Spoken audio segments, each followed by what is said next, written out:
Two businessmen were brutally burned to death after it was discovered that they might have been operating an illegal organ harvesting business and a possible money ritual scheme. This incident has caused a riot in Mumbwa, Zambia, and it may have started earlier on in September of 2023 when citizens woke up to the disemboweled body of a man named Joseph Miato, who had gone missing on the 8th of September 2023. This man was about 30 to 40 years old. He had left his house on the 8th of September, going to somewhere no one knows. However, he did not return by the end of the day. It was the next morning, on the 9th of September, that his remains were found on the roadside without his internal organs. Now, I can't show the image here because it's very graphic, but the body of Joseph appeared to have been cut open in a very professional way, almost as if it's a surgeon that did it, or a butcher from a meat seller's shop, nearly neatly and carefully, which clearly indicated that they really wanted to collect his organs in the most preserved manner.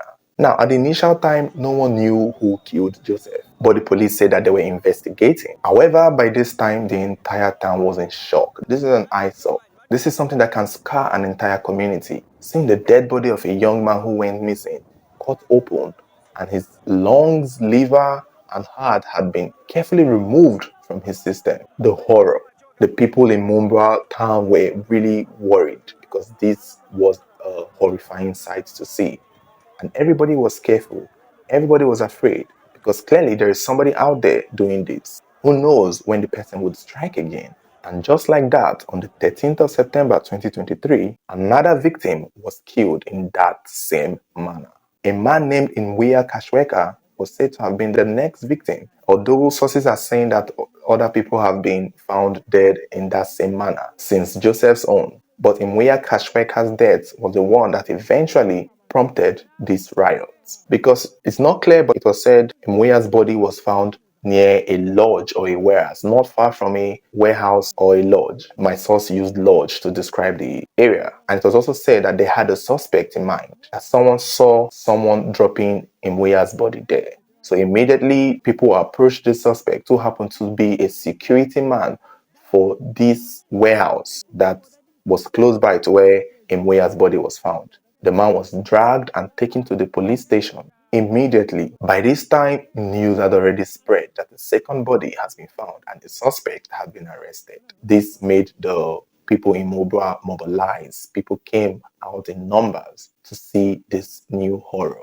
Some group of people went to the police station to demand to see the suspect, but the police would not allow them get in, and this led to a little fight between the mob and the police. At the same time, a group of people have gone back to the warehouse where the said suspect was believed to be working at, because they believe that whatever is inside would be way worse than the body that they may have thrown outside. However, interestingly speaking, the warehouse belonged to a very notable billionaire in Zambia named Sikaunga Ernest, aka Yakaipa, a man who is known to have many trucks and many trailers. He's like a big shot, a wealthy man, a billionaire, as people call him. So when the mob came to this warehouse to find out more about the suspect who is still in police custody, they started attacking the properties. It was then that they broke in and they found their first suspect, a Tanzanian man named David Nwakioma. David was dragged out, beaten, and questioned as to what was going on in the warehouse. That was when David confessed that his boss, the person that they are looking for, Mr. Ernest, is still inside the lodge, hiding in a tunnel. Sources also claim that David admitted that they were into organ harvesting and money rituals. And so the angry mob went inside. They went inside into every part of the building. They eventually found a tunnel. And in the tunnel, it was said they found a casket, a coffin with a dead chicken or a live chicken in it. They also found a bag containing the organs that has been harvested from the previous victim.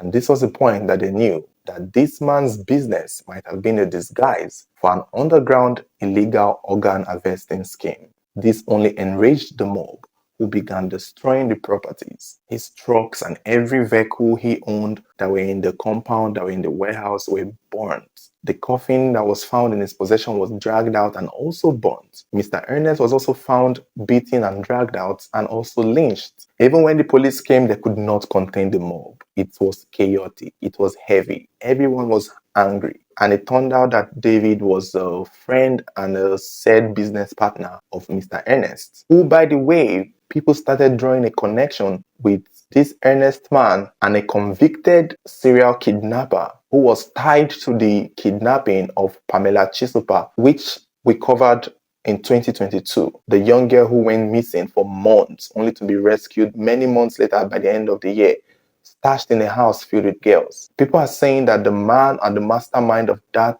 kidnapping and human trafficking is the younger brother to this billionaire who has currently been killed for an alleged organ harvesting scheme and money ritual. Mr. Sikaonga Ernest was eventually lynched to death along with his business partner David Nwankioma. Pictures of the internal organs that were harvested from the victim is also circulating. The victims' bodies are also circulating. But for the purpose of guidelines, I can't show these images. It's such a shock that a wealthy man like Ernest would be involved in such horrible, inhumane way of making money. People are pointing out the fact that this might not be true. People are saying that how can a businessman be into money rituals? A lot of people have questioned the mob action, that the mob action may have tainted the truth, citing that it would have been nice if Ernest was alive and David was alive to be judged and make more confessions and probably give more details as to the line of their business. And I can agree with that part.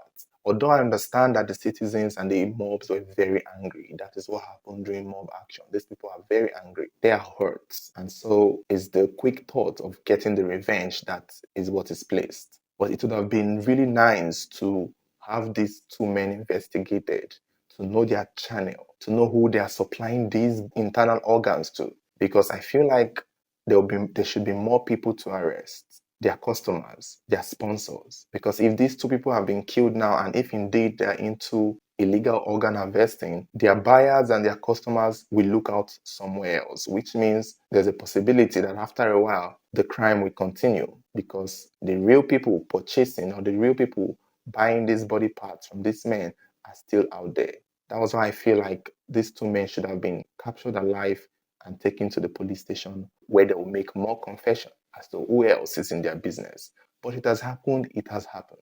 It's just a shock that if indeed it's true that this man was into this money ritual and he was into illegal organ harvesting, whereas he has this whole company, this whole truck company that brings in millions on a daily. He has employed so many people. He's a big man. It's a shock. And that's the truth anyway. It's very possible. One of the things that I've noticed with the stories that we do here, especially when it comes to billionaire, we've talked about a notable billionaire from the 90s in Nigeria who had multiple businesses, but somehow, some way, his source of money was still questionable. It was almost as if his businesses were a front to cover up for the illegal things he was doing behind. And it's what this man's story is looking like. It's what this Ernest story is giving right now. He has a big truck company that can vindicate his wealth. But is it possible that that was all a front? Is it possible that that was just a cover for the real business he was doing underground? This happens a lot. Many people who have businesses and yet somehow they make way more money than their business should give them. These are things that a lot of people do. A lot of fraudsters do this. They will steal money or